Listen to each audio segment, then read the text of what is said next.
Assalamualaikum warahmatullahi wabarakatuh. Sebelumnya perkenalkan, nama saya Rio Ardian, NIM T 2019-1309. Jadi hari ini saya akan menjelaskan tentang langkah-langkah pengembangan silabus. Ada 9 poin yang akan saya jelaskan. Yang pertama adalah mengisi identitas silabus. Identitas silabus ini terdiri dari berupa nama sekolah, kelas, mata pelajaran, dan semester. Yang kedua, menulis standar kompetensi. Standar kompetensi, kualifikasi kemampuan, penggambaran kemampuan, penguasaan pengetahuan, sikap, dan nilai yang telah dicapai dalam menulis standar kompetensi haruslah memperhatikan hal-hal berikut ini. Ada urutan berdasarkan hierarki konsep, disiplin ilmu, SK dan KD, yaitu standar kompetensi dan kompetensi dasar. Dalam hal ini antara SK dan KD haruslah adanya saling keterkaitan dalam pembelajaran. Jadi pembelajaran lebih bisa terkonsep dan teratur. Dan keterkaitan antara SK dan KD dalam mata pelajarannya. Selanjutnya yang ketiga adalah menulis kompetensi dasar. Kompetensi dasar merupakan sejumlah kemampuan minimal yang harus dimiliki peserta didik dalam rangka menguasai SK Mapel. Sama halnya dengan menulis standar kompetensi haruslah memperhatikan hal-hal berikut ini. Urutan berdasarkan hierarki konsep, disiplin ilmu, SK dan KD. Dalam hal ini SK dan KD haruslah adanya saling keterkaitan dalam pembelajaran, jadi pembelajaran lebih bisa terkonsep dan teratur juga. Keterkaitan antara SK dan KD dalam mapel. Yang selanjutnya adalah mengidentifikasi materi pokok.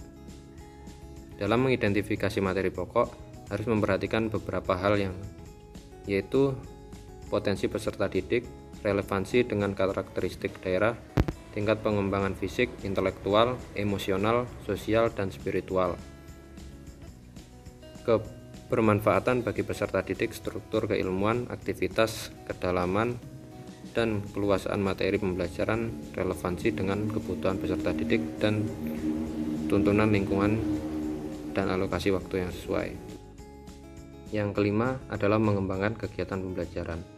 Tujuan mengembangkan kegiatan pembelajaran adalah membantu guru melaksanakan pembelajaran secara profesional, bisa memudahkan guru dalam proses pembelajaran sehingga peserta didik memiliki urutan kegiatan yang sesuai dengan hierarki konsep sesuai mata pelajaran. Secara penulisan di silabusnya minimal mengandung dari dua hal ini, yaitu kegiatan siswa dan materi. Yang keenam, merumuskan indikator. Dalam merumuskan indikator digunakan untuk jenis penilaian harus seperti apa dan bagaimana sesuai dengan karakteristik peserta didik, mata pelajaran, satuan pendidikan, potensi daerah, dan rumusan dalam kata kerja yang terukur dan dapat diobservasi. Yang ketujuh, penilaian. Diarahkan untuk mengukur pencapaian kompetensi. Hasil penilaian didapat dianalisis untuk menentukan tindak lanjut disesuaikan dengan kegiatan pembelajaran.